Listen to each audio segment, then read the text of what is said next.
Hello there, welcome to another episode of World of Tanks with Ungainly Titan. And as you can see, I've managed to acquire the Hidden Stug. It looks like it's an old piece of a curtain or something that's actually hanging off the gun barrel. However, Westfield. Well, I thought I'd show two battles actually, because they're both relatively short, and they show different sides of the Hidden Stug. The first one is kind of a hidden camping type battle. I thought since the Stug is the Hidden Stug, that I might be able to take it to the bottom of the village. Invariably on Westfield, some, all, or most of your team will go down the eastern side of the map, and they'll camp around the area between the viaducts where it ends there at E0, down as far as G0. And if they meet any opposition at all, they will camp hard, and usually to no effect. So if you can actually tuck in there at the bottom of the village in the bushes, and you have a really stealthy tank, it's ideal for light tanks or stealthy tank destroyers, you can actually have a very decent game as long as nobody stumbles across you, because you can sit at the opposite side and you're completely invisible, and you shoot the people that are being lit up, and sometimes if you have really good view range you can do the lighting up yourself as well. So I thought, okay, let's try it out and see how we get on. How do I find it? Well, it's reasonably concealed. It doesn't have great view range. Now, I realise that I'm kind of unfairly comparing it to things like the T67 and the Hellcat. And the reason I say it's unfair, there's a leopard here, but he doesn't spot me moving even behind the bushes. And I think my buddy actually spotted him, so he was forced off by the people across the valley. It's a kind of a mutually reinforcing position, but as I was saying about the Stug, I am probably unfairly comparing it to the Hellcat and the M18 Hellcat and the T67, because they're kind of superlative machines, but also when I was using those tanks, the crew I had not only had all the stealth skills trained up, but they also had all the view range skills trained up, so they probably had better view range than the baseline for the tank. Now, it's a low profile tank, so I wouldn't expect it to have a huge view range. It's decent enough, but you wouldn't, like, if you're up against medium and light tanks, the odds are that if you can spot them, they can spot you once you fire the gun, unless you're in a deep concealment. And the other thing is, of course, is you lose your concealment because you have to rotate the gun every so often. The gun arc isn't great. The biggest problem with this thing is actually the traverse is crap.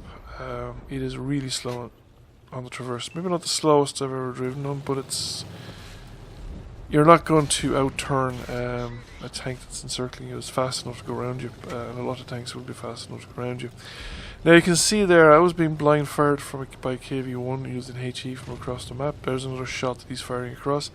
He knows the tracer's going out, and he knows there's somebody there, and he's played this before, and he's obviously at least clued in enough to blind fire at the likely bushes. And since we were sitting here now, and we give the binoculars a chance to go up, there he is.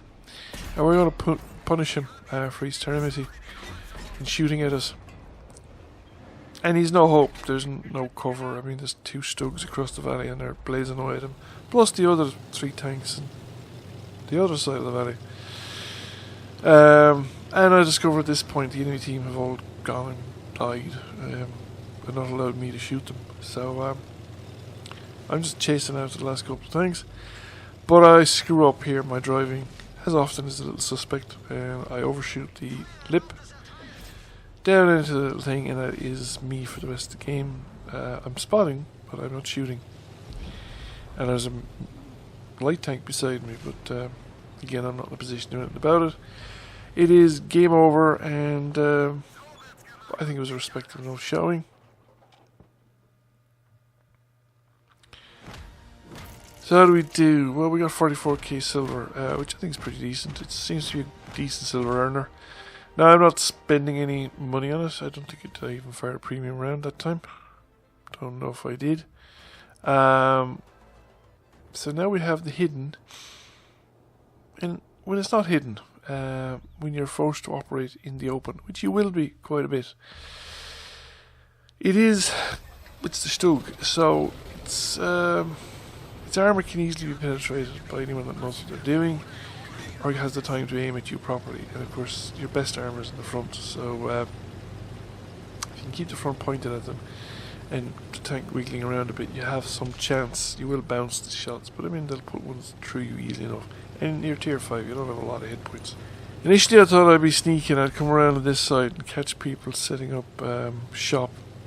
I'd go around to the right hand side here, the opening into the lake.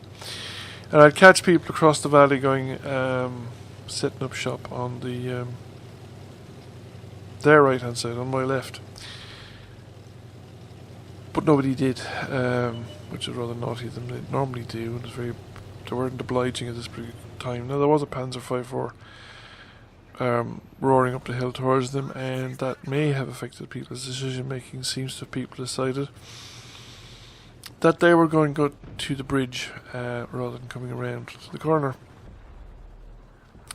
After a moment or two sitting here going, this isn't doing me any good, I thought, right, if I loop in to stay hidden, because I don't want to drive across the opening and somebody stealthed at the other side, blows my tracks, and then blows my tracks as soon as I repair, and I embarrassingly die with my flank exposed and no shot fired. I want to see if I can get a shot of those guys at the other end, on the ridge line at the edge of the valley, shooting down into our guys below them. So normally you'd be able to get them from here, and I'd prefer to have been able to engage them from here, but I'm pushed forward into a rather exposed position, and I'm still not detected until I fire. As soon as I fire, I'm spotted. However, I think I have the better of this T-28, and because his gun isn't the most accurate. The other guys put a hit into me. So I'm backing up. Pull out. Discretion is the better part of valor, because there is a KV-1S coming in behind me.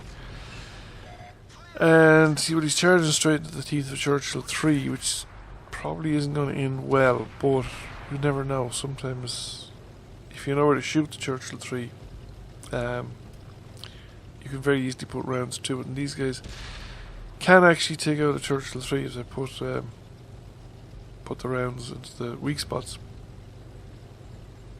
So you'd have to stop. You wouldn't be accurate enough to do it on the move, normally at any rate. But Russian accuracy, you never know. Now, this guy's coming over here, so that right would end his career anyway.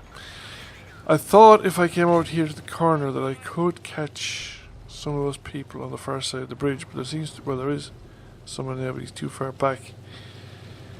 And it doesn't look like I can anyway. Probably too low profile. That this is a trick I've pulled on taller tanks than this. So I'm debating as to what to do next. I'm looking at the light tank, and he is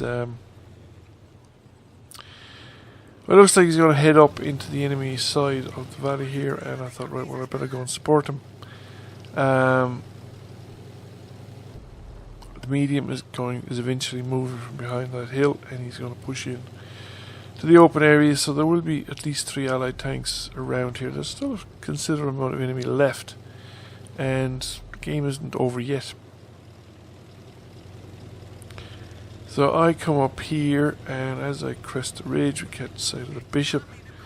Snap a shot off, but the bishop's already moving back. He knows what's going on, and he's not going to make it easy by sitting there trying to get a shot and let people shoot back at him. Now I think, right, the Panzer 5-4 probably has this in hand, but at the same time, it's absolutely vital that this tank destroyer is dealt with before I have to deal with the guy coming up out of the heavy tank that just put a round into me on the side. Now, I don't think he did any damage. And when I arrive here, the Panzer 5-4 has finished off the tank destroyer and a light tank from across the way, so I call him back because I know that there is a NECs, which is very good. I know there's a Churchill 3 closing in behind me, and I think my chances in front of a Churchill 3 are not good. I have the advantage there. I got a shot in. He's put a round into me, and the Panzer 5-4 is surrounding him, the light tanks behind him, but he's determined to kill me. I didn't manage to bounce one between the 3 of us, but he was going to die anyway. The only real question was he going to take me with him or not? Well, I've managed to survive. So, yeah, it's that kind of a tank. You will, you can take a little bit of a hit. You can bounce the odd shot.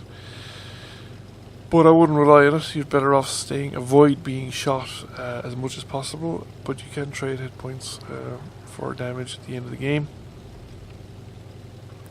The artillery had scurried away to the furthest corner he could manage. I suppose in fairness to him, he did wait for one more round, but as soon as he fires that, he's heading for the water. Panzer 5-4 is in hot pursuit, and there's one enemy heavy tank down here at the end of this road or whatever.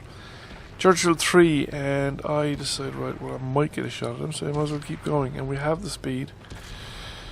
And he's still alive, he's heavy hit points, so we put a round into him, and we get a second round into him, and will we get the third round?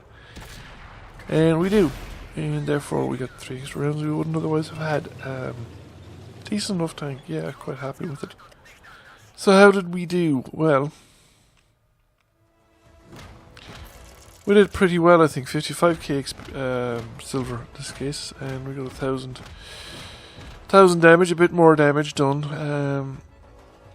Second class mastery, and we're number 2.